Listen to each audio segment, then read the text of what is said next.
My dear friends, I am so delighted to be making this recording for you today after an absence for almost a year. In this video, I'm going to be explaining to you exactly what happened to me this last year and how some of my experiences during that time actually really resonates with the early stages of recovering from a nervous breakdown. So I'm Karen Packwood and this is the Spirit Spa, an online sanctuary dedicated to supporting you if you're in the early stages of recovering from a nervous breakdown, helping you to understand why the breakdown happened to you and to also work out your next natural steps towards rebuilding a flourishing life for yourself. So this illness was related to the recent pandemic. I'm not going to go into a lot of details about that because we all know about the pandemic and we all know that for some people it had some very serious health implications, and I unfortunately became one of those people. And so for most of last year I was tackling a variety of very concerning health symptoms that saw me have over 145 appointments with my GP, numerous trips into ER rooms for ECGs and quite serious sort of health tests. And then also actually at one point I was hospitalised where I was told that I'd actually had a heart attack, only to discover fortunately that I actually hadn't had a heart attack, and that some of the things that I was experiencing were just related to this long-term post-pandemic illness. Before I go any further, I would like to tell you that I'm now in a very good place. I'm sort of recovered my health, which is why I'm now able to actually come back to recording for you. So I just want to reassure you about that. But I just wanted to tell you a little bit about what happened and the emotions that I experienced at the time, and then the techniques that I used from our nervous breakdown recovery strategies to help us. The first thing that I'd like to share with you in relation to this illness was actually my emotions. Throughout most of last year, I actually thought that I was on the cusp of dying, to the point where I did things like get my will together, organise my funeral arrangements, make sure things were left in order for my daughter. So that's how serious it was. So you can imagine that at that point there were some very serious emotions going on for me. I was terrified, I was incredibly fragile, I was exhausted, I was having pains all over my body that nobody seemed to be able to work out what they were or why they were happening. I was feeling very weak, I was feeling frustrated. You know, many of the emotions that we experience when we're in that incredibly fragile state in the early stages of a breakdown, I was kind of feeling again last year. Even though I knew I wasn't in a state of breakdown, I was in a state of very frightening health. As I share with you the strategies that I used to bring me through that illness, I want you to remember two of the core questions that I encourage you to use when you're in the early stages of recovery.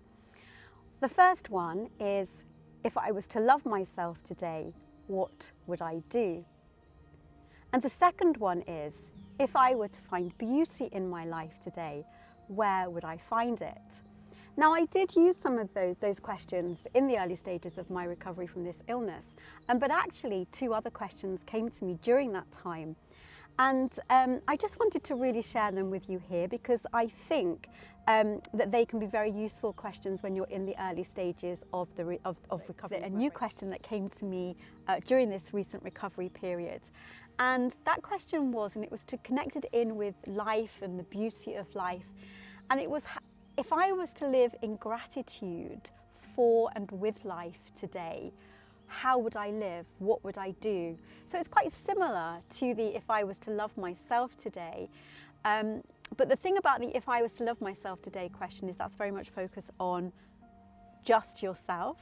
Whereas the other question about life is really about what's going on around you. What are you connecting with? Can you connect with the sky, the earth, the sun, the stars, the moon, the people that you live with, the sound of a wheelie bin, you know, a grey sky? Can you connect with that in a way of joy and gratitude and love and appreciation? And once you begin to switch your mindset towards that, it is quite amazing the empowerment and the difference that can make to your life, even if it only lasts for a few seconds.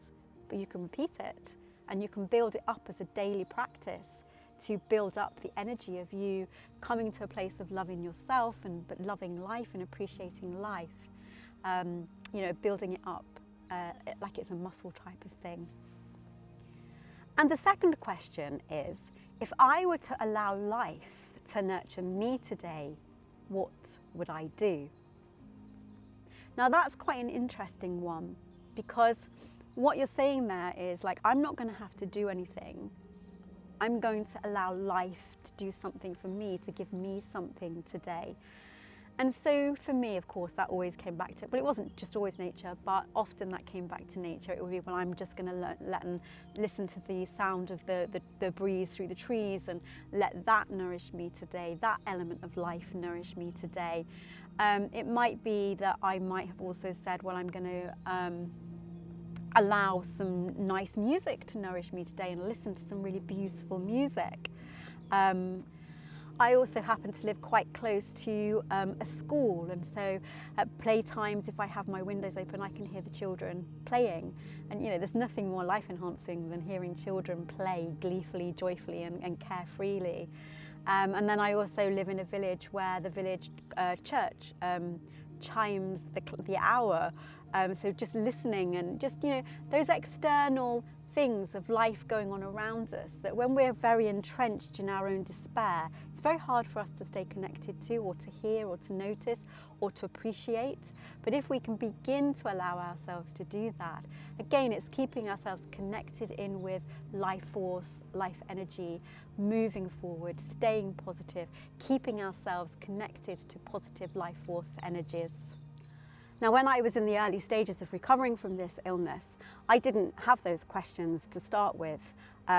Like you in an early point of your breakdown, I was exhausted, I was full of fatigue, I was overwhelmed with fear, I could hardly move my body, my brain was full of fog. I was in a state where really I was so consumed with fear that I wasn't able to sort of think rationally about any of those kinds of questions. And it was only as I was going through the illness that I began to think to myself, gosh, this is really similar to how you are when you're in the early stages of recovering from a breakdown, and what can I bring from that experience, and what can I bring from what I advocate for the viewers of my channel, what can I bring from that experience into this particular experience? And so I began using the strategies.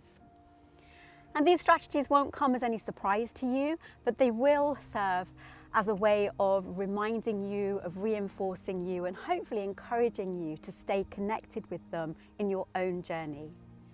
So number one, the first one, is allowing yourself to go slow. I had no choice but to come back to a place of being incredibly slow.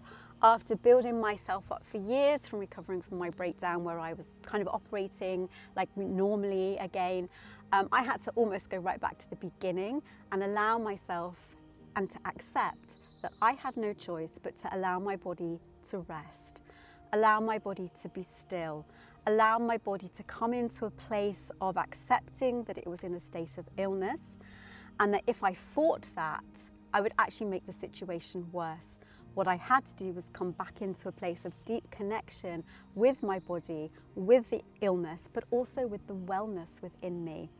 And to say, okay, this is where I'm at, and I accept that there is some illness inside me, but I also know that there is some wellness inside me. And so I would call on the other parts of my body that weren't feeling ill. So for example, I had quite a lot of chest pains.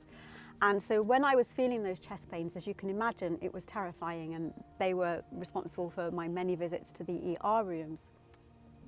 But you can imagine that was incredibly terrifying. So what I did to kind of support that was that I would then speak to the rest of my body, and I would say, okay, rest of the body, you know, the chest is having some issues here and it's got some pains going on, and I need you to support that part of the body because that part of the body is struggling right now. And I would consciously take myself to a place where I would feel, find the areas in my body that felt stronger. So, was it my legs that had a little bit of strength in them that day? Was it my arms? Was it my eyes? Which part of my body had a tiny little bit of strength that it could then kind of give to the chest to support the chest? I actually found that incredibly useful, and I used it repeatedly as a technique throughout my illness. I had to hang on to my trust and my faith that my body had the capacity to heal, to feel well again, even though I was very terrified that I wasn't going to become well again. So I really encourage you, if you're really in that early stage where literally your body, your mind, your heart, your spirit feels it's so incredibly broken, to remember that that isn't all of you, it's a part of you, and to call on the part of you that does feel well, does feel strong or stronger, or maybe it's not even a part that you can sort of consciously sense, but just invite the parts of you that have the capacity to support the parts that aren't feeling quite so well. Pull those forward, ask them, give them permission to say it's okay to come forward and help the part that is struggling at this moment in time. And you don't even really have to know what that is. You might think, oh yeah, it's my left leg, but it might actually just feel like it's something kind of that's invisible, that it's unconscious. Maybe it's an energetic state. Maybe it's just trust. Maybe it's just faith. Maybe it's just hope.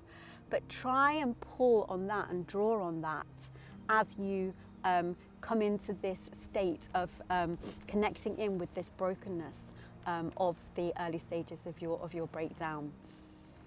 Obviously, going hand in hand with the body, I also had to make sure and take a very conscious decision to make sure that I was hydrating myself. And I have to say that that's something that I'm not very good at all. I can be really terrible at remembering to hydrate myself. But I knew that if I was going to take this body that felt so poorly, if I was going to take it back into a place of wellness, I had to consciously make an effort to do those things and to keep myself hydrated with water, to make sure that I was eating basic healthy foods. Now, I couldn't eat a lot, but what I could do was eat sort of little and often healthy meals. Sometimes it might just be a handful of nuts. It wasn't making a big meal or anything. It could be a handful of nuts. It might be an avocado. Things that are easy to eat, that don't require a lot of effort to make, that you can kind of just grab and eat, but that they're doing you good. And there's something about that knowledge of, I'm just doing something here to feed myself, nourish my wellness, that does kind of begin to have a positive impact on your psychological well-being and your spiritual well-being, as well as your physical well-being too. Of course, another thing is rest. In these early stages of a breakdown and the illness that I was in, rest is always obviously a vital component, and we can be really bad at letting ourselves rest as much as we need to. So I just really encourage you to think about, when are the points in your day when you are letting yourself come to a place of resting. It might be, so for example, some of you might find it difficult to be sleeping at night. Maybe there are things that you can do to think about that. I often will listen to meditations or create meditations to help that process. I also allow myself to have little naps during the day, little power naps during the day. I gave myself permission to not use an alarm and to allow my body to just sleep for as long as it needed to sleep. Now, of course, that brings into sort of issues around work. Now, I was at the point where my illness was so bad that I had to actually take time off work. So that's how come I was then able to actually give myself permission to do that. So if you're in a point where you're not working and you can allow yourself to just switch off the alarm, put the phone miles away from your bed and come into a natural state where you can allow your body to rest and sleep naturally and wake up naturally, of course that's going to be extremely beneficial for you. Now the final two tactics that I used are old favourites of mine. You will be very familiar with them if you have followed my videos for some time. And the first is art. Just coming to a piece of paper. I'm not an artist, I'm a rubbish artist, but I do love colour, and I do just like doodling on a piece of paper and just seeing what emotions want to come out on the page. You know, we're working with pre-verbal energy there, we're working with emotions. We don't have to be able to articulate anything. We can just work with our feelings. We can process our feelings by just allowing the colours, the shapes, the doodles, you know, or ripping the paper up, or whatever it is that we want to do with the paper. We can allow ourselves to process our emotions through that, and that can be quite a cathartic exercise if you're feeling quite stressed or nervous or anxious or whatever. And sometimes it can be quite surprising actually what comes to you at that point. And then of course there's always my old favourites, wild wilderness journaling. As you know, I'm a writer, so I'm a huge fan of journaling. So I don't always advocate for journaling about, you know, like your despair and your misery. I'm not convinced that that's always a really good thing. And one of the activities that I've got coming up to offer you over the next few months is related to sort of constructive and positive journaling. And the reason this idea has come to me to offer to you in coming weeks is because in my PhD, I've been specialising in writing trauma and sort of looking at how do you write trauma and traumatic experiences, and you know what works and what doesn't work, what kind of it can be re-triggering and re-traumatizing, and actually what can be quite therapeutic and quite helpful. And I've been quite surprised to discover some of the things that I've discovered. So that all sounds a bit vague, but I will be talking about that in some coming videos. But just for now, come to your paper, come to your pen, and I will be giving you a journal prompt later on in this video. But just for now, come to a paper, come to a page, gather a really beautiful pen or pencil, and allow yourself to journal on whatever it is that you're feeling today, any thoughts, any hopes, any dreams, any wishes. Basically don't sort of control it, don't think about what you want to write about. Just allow your body, your mind, your spirit, your heart, your soul, a different part of your body to, allow yourself to just write whatever wants to be written onto the page.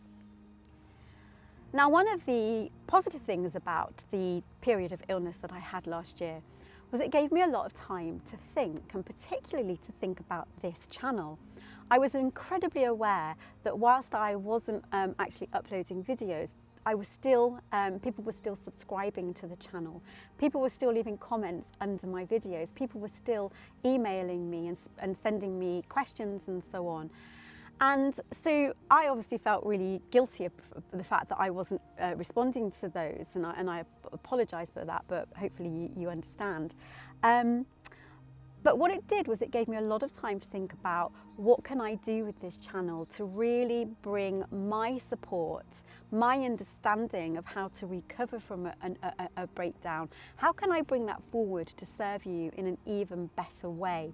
And so actually I've come up with a lot of ideas, and some of these ideas have been kind of growing in the background for quite a long time now, and I feel like now is the time to start to bring them out. So over the next few months, few weeks, you're going to begin to hear me talking about some of these offerings that I've got to help you at an even deeper level.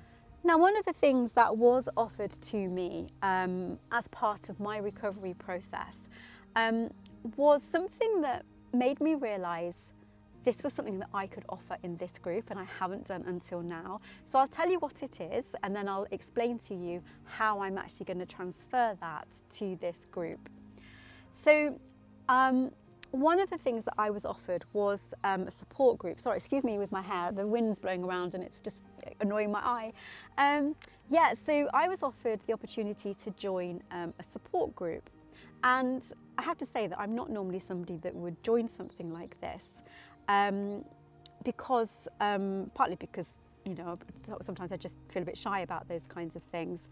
But actually, what I actually found was that it was incredibly helpful to actually be with people who were experiencing similar things to myself. I really valued the opportunity of listening to other people's stories and to find out that, to remind myself that I wasn't the only one going through this type of experience, that other people did understand. Even if their experience was slightly different, there were similarities, and particularly often it was the emotions that were similar, the fear, the concern, the anxiety, the shame, the despair, basically.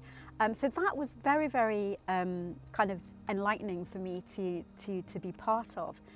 But the other thing, of course, was that it gave me the opportunity to share about my own experience, instead of just being sort of terrified on my own at home and not having really anybody that understood it.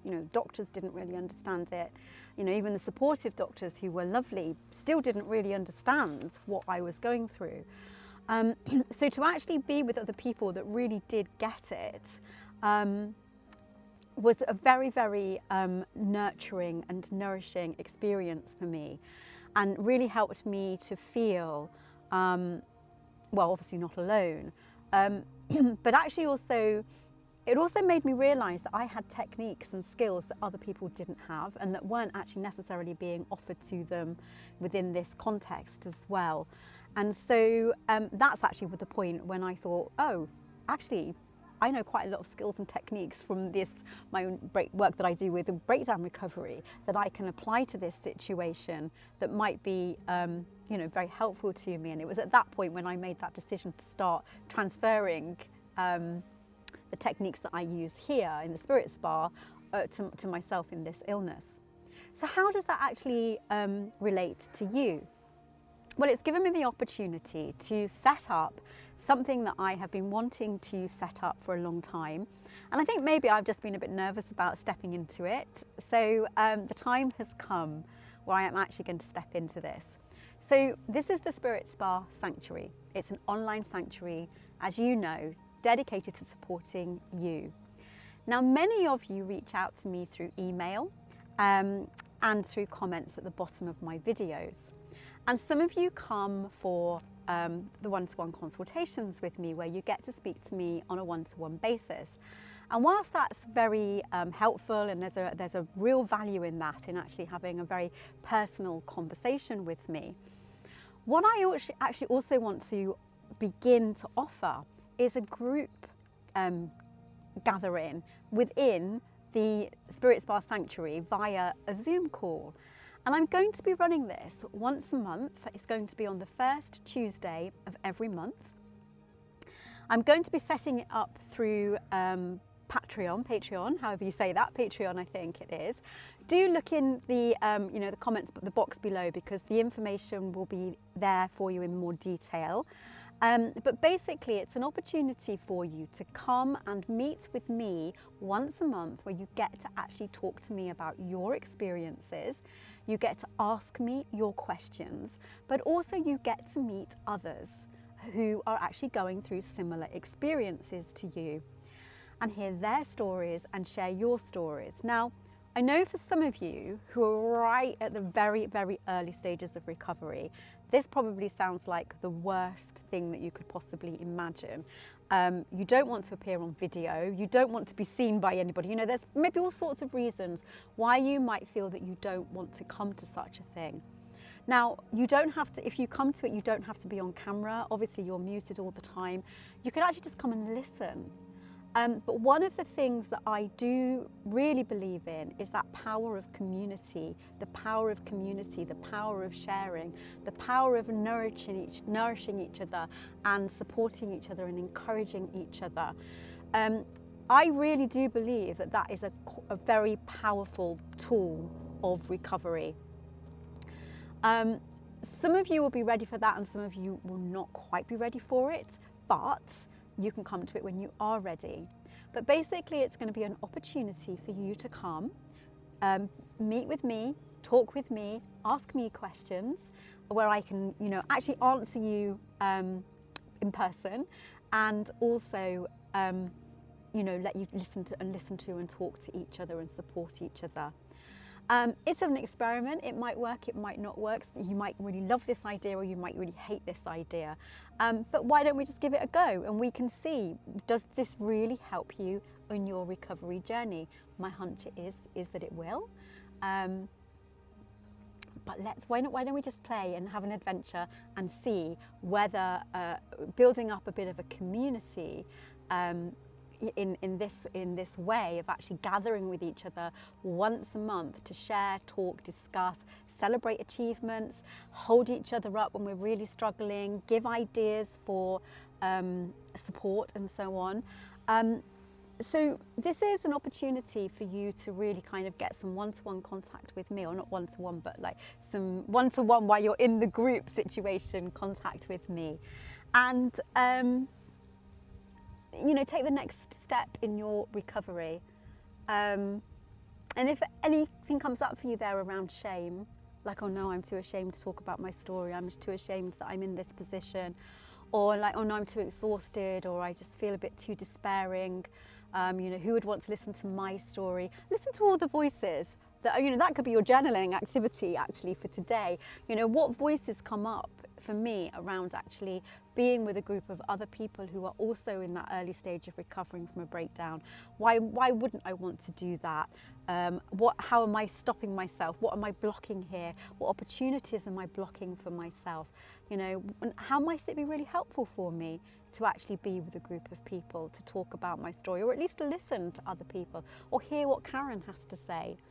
And so the idea is that we will meet once a month, and I'll also provide you with a little meditation, and it will be recorded so that you can listen to it, back into it in your own time as well. So anyway, look below and there'll be more details about that for you below. So as you come into the wild wilderness writing journey today, I want you to allow yourself a time to actually really think about those key questions. If I was to love myself today, what would I do? If I was to find beauty in my life today, where would I find it? If I was allowed to allow myself to live in gratitude with my life today, what would that look like? And I think most importantly, the one that I would love you to think about is, if I was to allow life to nourish me today, what would that look like? How would that be? How would life want to nourish me today? So take a few moments.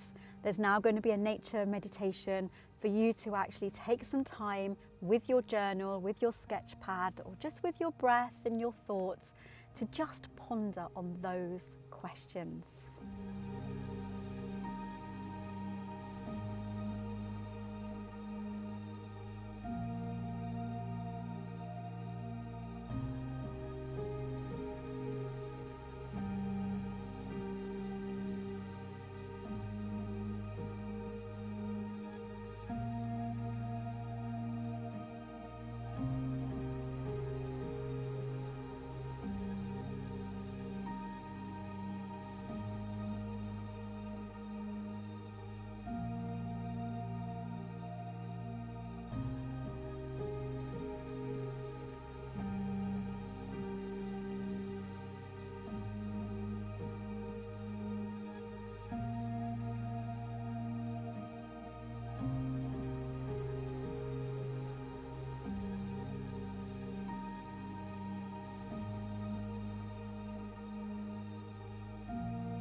take a moment to give yourself immense gratitude for turning up for yourself today, listening to what your heart is asking you to say, to think, to do, to be, to feel, to move.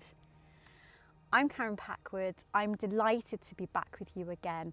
This is the Spirit Spa Sanctuary, an online sanctuary dedicated to supporting you if you're in the early stages of recovering from a nervous breakdown, helping you to understand why the breakdown happened to you and to work out your next natural steps towards rebuilding a flourishing life for yourself.